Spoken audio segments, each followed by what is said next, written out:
साथ संगत जी, किसी संत ने बड़े ही सुंदर शब्दों में लिखे हैं कि अगर मीठे के साथ कुछ नमकीन हो जाता है तो बड़ा प्यारा लगता है। साथ संगत जी, बड़ा अच्छा लगता है।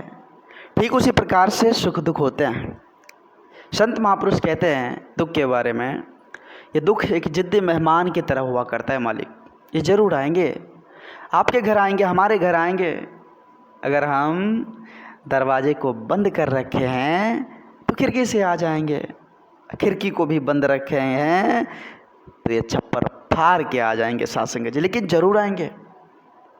संत महापुरुष कहते हैं भाई, अगर उस दुख का भी स्वागत करना आ गया तो समझ लीजिए जीवन जीने का तरीका आ गया।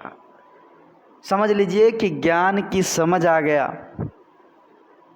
जो दुख का स्वागत करना जान जाते हैं उसे जीवन जीने का ढंग आ जाता है, सलीका तरीका आ जाता है। साथ संगत जी, क्योंकि संत महापुरुष पहले बता दिए कि भाई मीठे के साथ कुछ नमकीन हो जाता है तो बड़ा प्यारा लगता है, बड़ा अच्छा लगता है। हम सुख दुख में ना घबराएं। साथ संगत जी, संत महापुरुष बार बार विचार के माध्यम से हमें समझाते हैं, क्योंकि वो तो भव से पार लगाने के लिए हम इंसानों को इस धरा पर आए समझाने के लिए कि भाई चिंता को छोड़ दो। जितना वक्त चिंता में लगाते हो इस परमपिता परमात्मा के चिंतन में लगा दो, क्योंकि कहते हैं कि एक घड़ी आधी में पुनियाद। जरूरी नहीं है कि आप एक पॉइंट भी अगर आपका इस परमपिता परमात्मा से कनेक्ट हो रहे हैं एक समय भी, तो उसका देखिए कितना बड़ा फल मिलता है। साथ संगत जी, कहते एक घड़ी आधी में पुनियाद, तुलसी संगत साधकी हरे कोटि अपराध। हरे कोटि अपराध, सारे अपराध खत्म हो जाएंगे, सारे कष्ट खत्म हो जाएंगे, सारे पाप खत्म हो जाएंगे। वो आधी घड़ी जब इस परम पिता परमात्मा से जुड़ जाते हैं, इसका चिंतन करते हैं, तो सारे पाप नष्ट हो जाते हैं। साथ संगत जी, बार बार विचार के माध्यम से संत महापुरुष समझाते हैं कि भाई दुख का भी स्वागत करना सीख जाइए। जो दुख का स्वागत करना सीख गया उसे डर नहीं, उसे गिरने का डर नहीं। जीवन में दुख का आना वो हमें ठोस बनाता है, मजबूत बनाता है। साथ संगत जी, देखे होंगे जब फसल लगते हैं, जब उसमें साथ संगत जी हवा पानी नहीं लगता तो वो मजबूत नहीं होता, ठोस नहीं होता। ठीक उसी प्रकार से साथ संगत जी प्रकृति ने हर चीज़ को सिस्टम में बनाया है। सुख दुख हर किसी को झेलना पड़ता है।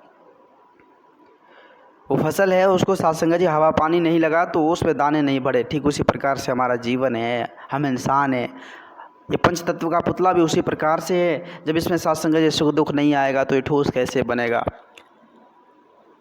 इसमें अच्छे विचार कैसे आएंगे।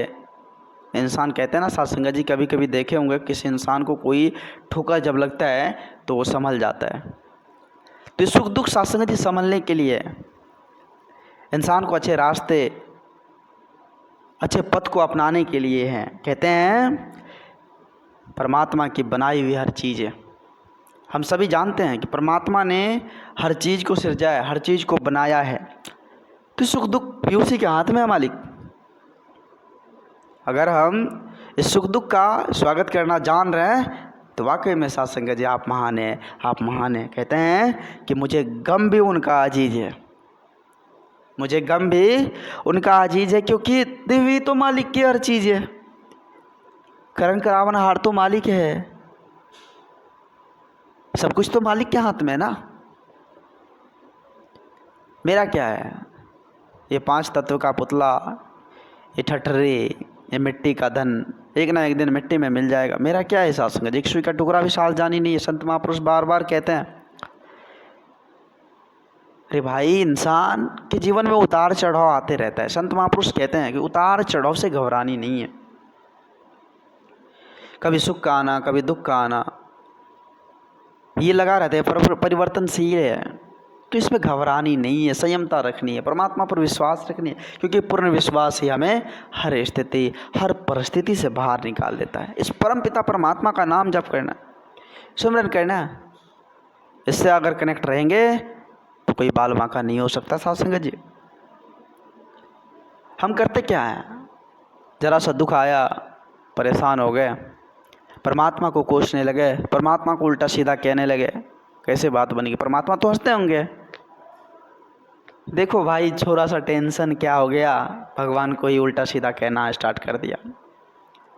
वो तो परीक्षा लेते हैं सत्संग जी प्रभु, अपने शिष्य का, अपने भक्त का बहुत ज़्यादा परीक्षा लेते हैं। देखते हैं कितना ठहराव उसके ऊपर, कितने तक वो बर्दाश्त कर सकते हैं। जैसे कि आप सभी ने देखा होगा सुदामा जी, कितने सत्संग जी उसको तप त्याग करना पड़ा, कितना सत्संग जी उसे दरिद्रता गरीबी का सत्संग जी उसके अंदर ये रह रहा था, मतलब कुछ खाने को, लास्ट में कुछ खाने को भी नहीं बचा, लेकिन फिर भी वो भगवान से जुड़े रहे, परमात्मा का यशगान गुणगान करते रहे। कभी नहीं कहा भगवान हमको इस चीज़ की दुख हो रही है, हमको इस चीज़ की परेशानी हो रही है, हम अब नहीं झेल पाएंगे, कभी नहीं कहा सत्संग जी। क्या हुआ लास्ट में, भगवान स्वयं साक्षात उसको दर्शन दिए।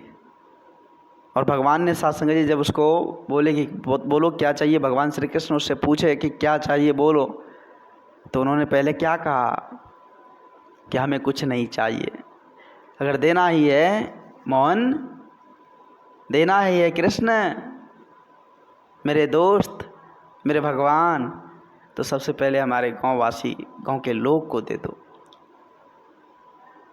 पहले उसको दे दो, हमें तो कुछ नहीं चाहिए, हमें तो कुछ नहीं चाहिए। और क्या हुआ सत्संग जी, देखिए पूरे बस्ती, पूरे गांव मोहल्ले को सत्संग जी वो धनवान बना दिए, सेठवान बना दिए। तो कहने का भाव है कि जीना है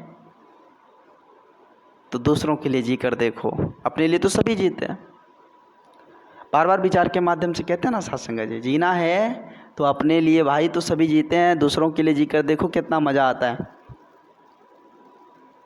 आज क्या हो रहा है सत्संग जी, खुद के स्वार्थ में हम डूबते चले जा रहे हैं, और इतना डूब गए हैं जो सत्संग जी हमें कुछ नज़र ही नहीं आ रहा है। बात कैसे बनेगी?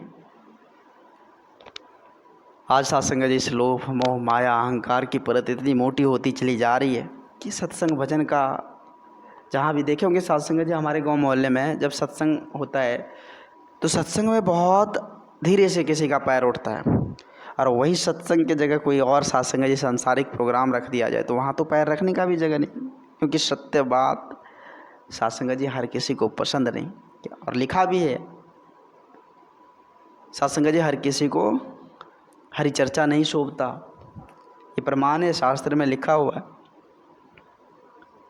तो कहने का भाव सत्संग जी, आज ये परिवार, आज ये सत्संग जी हम सबों को ये सुंदर माहौल, ये संत विचार को अपनाने का ये सुंदर सत्संग जी बुद्धि विवेक विचार जो भगवान ने दिए, हम इसका यशगान करें, गुणगान करें। सच्चे सदगुरु की सेवा सत्संग जी परम सेवा होती, क्योंकि सदगुरु हरि का साकार रूप है।